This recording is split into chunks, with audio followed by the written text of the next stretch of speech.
Okay, y'all. So listen, I think they said over 10 million people had watched this premiere of House of Dragons, which I think is so awesome. Personally, I am a huge fan of the Game of Thrones series. I watched every season of that. So when I heard that House of Dragons was coming on and like that was like a prequel to Game of Thrones, I was like, what? I am going to be there. Okay. So I think it aired on Sunday, I believe. And I watched it on HBO Max. I believe it was like Monday. I finally got the chance to watch it. It was really good. So let's set the scene. So the show starts and it opens with them talking about one of the past relatives of the what's it called, the Targaryen family, and it's Jaehaerys. And so, they kind of inform us like, okay, he's been the reigning king for over 60 years, right? And he would have had his succession because he had two sons, but both of his sons died. Both of his sons, I think they might have been killed. I believe that's what they said. Now it gets a little tricky because they let you know that, as a result of both of his sons being dead, he now needs to find the next leader for his position, the next person to take over rule of the kingdom. So it turns into like a little battle, and like they informed me like it was I believe it was like 14 people or something that came forward to the, I think it's called the Harrenhal, in the country of Harrenhal, I believe that's what they called it. Listen, correct me if I'm wrong. Now people show up and everything, but there were only two people who he actually saw fit to, or who the council saw fit to rule. So it was between I believe it's the oldest cousin, which was Rhaenyra, or Rhaenys, sorry. It was Rhaenys Targaryen. And of course that's a woman. And the other person was, I believe his nephew? I think it might have been like his nephew, Viserys.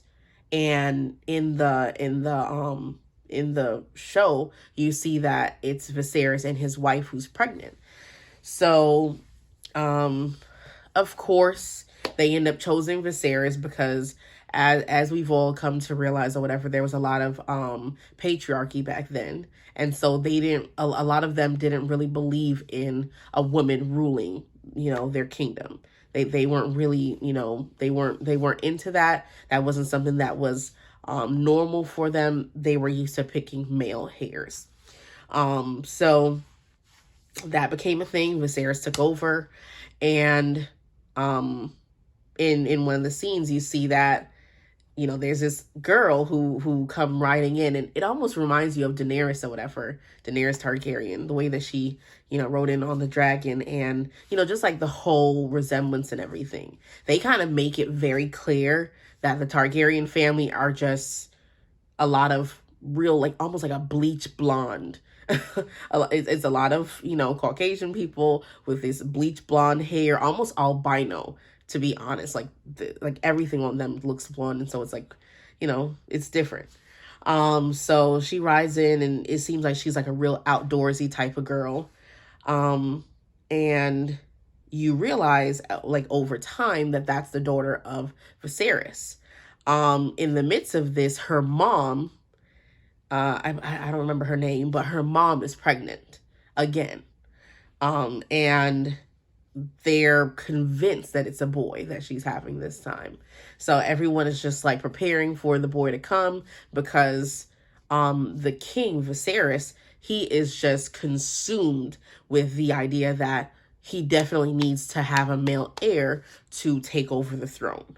He's pressed on this. And so it you kind of find out that she's been pregnant a few times, and she makes it clear like this is the last time that she wants to be pregnant, because she's lost a few babies aside from having I believe the girl's name is Rhaenyra. I believe that's her name.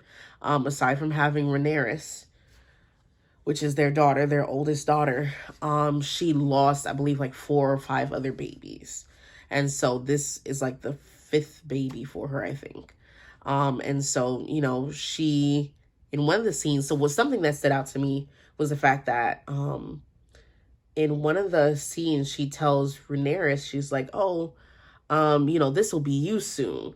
And she's pointing to herself and I guess like referring to the pregnancy and everything. And Rhaenyra is looking disgusted, like, no, that won't be me. I want to ride dragons and go to battle and, do me. Like, you can tell that she's more of like a tomboyish type of, girl, which there's no issue with that. And I kind of hated that the mom kind of made it seem like this is definitely what you need to be doing or focusing on. Like, I really hate that. But to each his own. So as the show goes on, you see that she's not really taking any of the royalty stuff seriously. She kind of wants to do her own thing. She's a free spirit. And you see that Viserys is he's just going on his own wave. And so at some point you end up meeting his brother, which is Daemon Targaryen. And Daemon he's just real rough around the edges. And one of the opening scenes where you meet Daemon, it's him in a village. I don't know if that's if it's the village that they live in, or I don't exactly know. I don't remember like where exactly he was, but I know that he was in a village, and it's like a real brutal scene. And you see limbs being cut here, limbs being cut there, and then all of a sudden it's, it seems like they took off this guy's balls. I want to say that was a pair of balls that I saw them cut, and I was like, whoa, y'all are tripping. So after this brutal scene, they flashback. They move forward to a scene of Viserys and his council talking, and they're basically discussing the fact that Daemon must have went into whatever town it was, and he made it like into a crime scene. Like, he was real brutal with the people. If you raped somebody, he was cutting off your balls and whatever. Like, if you were stealing, he was cutting off your arm. Like, he was just real vicious, and they felt like he was doing way too much, and he's a bit too according to them, I guess like they felt like he was a little bit too impulsive of a person to be a real leader. And so it seems like they're all like really afraid of the idea of him being the next successor for the throne. Because if anything happens to Viserys and, God forbid the child isn't born, or the boy doesn't come come to fruition, whatever, that's going to be a problem, and so he kind of designates his brother as the next person in line. Like mentally, they're thinking, okay, well, it's a patriarchy, of course, and the next male would be his brother. The council is totally against this, and you see that over time, like they're talking behind his back, and they're just like not feeling the idea at all. So time is going on, and you see that there's this scene when he officially comes back, when Daemon officially comes back from war or wherever he went, and after the brutal scene and everything. And when he comes back to the kingdom, he's in one of the chambers, and Rhaenyra goes to meet him.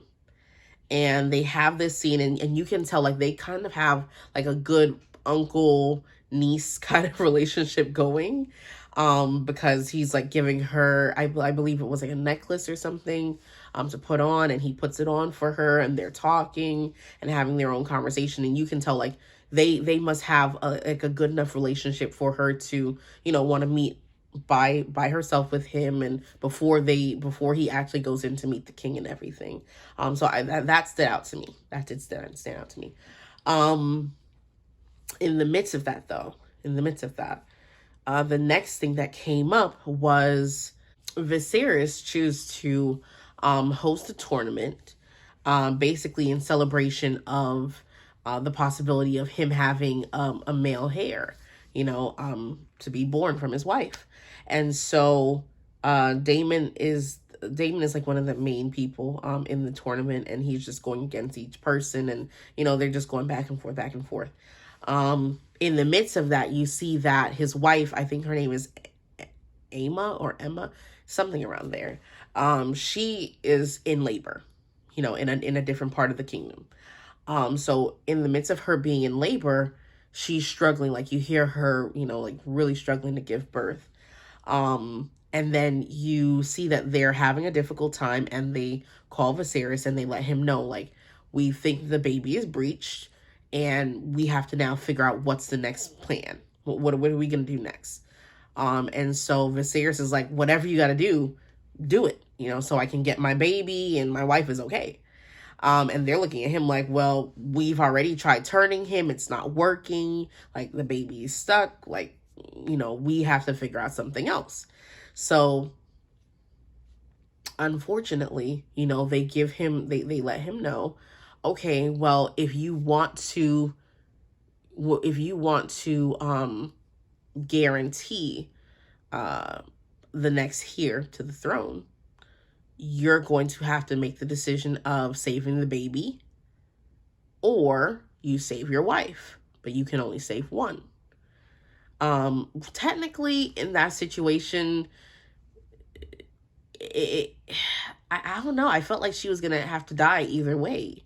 If the baby died, like, she would still have difficulty because they still have to take the baby out. They still have to get the baby out in some way, somehow, and it would still kind of like injure her, enough to possibly kill her. So they let him know, like, hey, we were probably gonna have to split her open and take the baby. That's it. Just split her open and take the baby. And so it's so sad because you realize, like, no one wants to be told that. No one wants to be told that they have to now choose between their wife or their unborn child. No one wants to hear that. And so him being the king, of course, and looking at it like he wants the next heir to his throne, he says, take the baby. I want the baby. That's it. So in this scene, it's just, I feel like it's so traumatic. Like, watching that scene, it's just so traumatic, because having actually had a baby myself, I was just like, oh, this is really traumatic for someone to go through.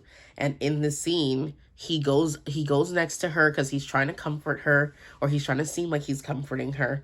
And he's like, oh, like, I'm here for you, like, just stay calm and everything. But then all of a sudden they pull her legs, and they just, like, it's almost like they put her in a starfish position, and so they just spread her open, and they do a nice slice, a gory slice, down the middle of her belly, and they take the baby out. And you hear her crying and screaming. And when they take the baby out, they're there coddling the baby and everything. And something just seems a little bit off when they take the baby out, because I don't actually remember if the baby was crying or not. It seemed like the baby was alive, but then within a few scenes, you realize that the baby died as well. So now, of course, you're going to feel some type of way, because now you made the decision to, keep the baby and, let your wife die just for the baby to die too. And so you see that the baby is bundled up, the wife is bundled up, and, they're having the dragon set, I guess that's their ritual for death. They have the dragon set the bodies on fire and, to burn.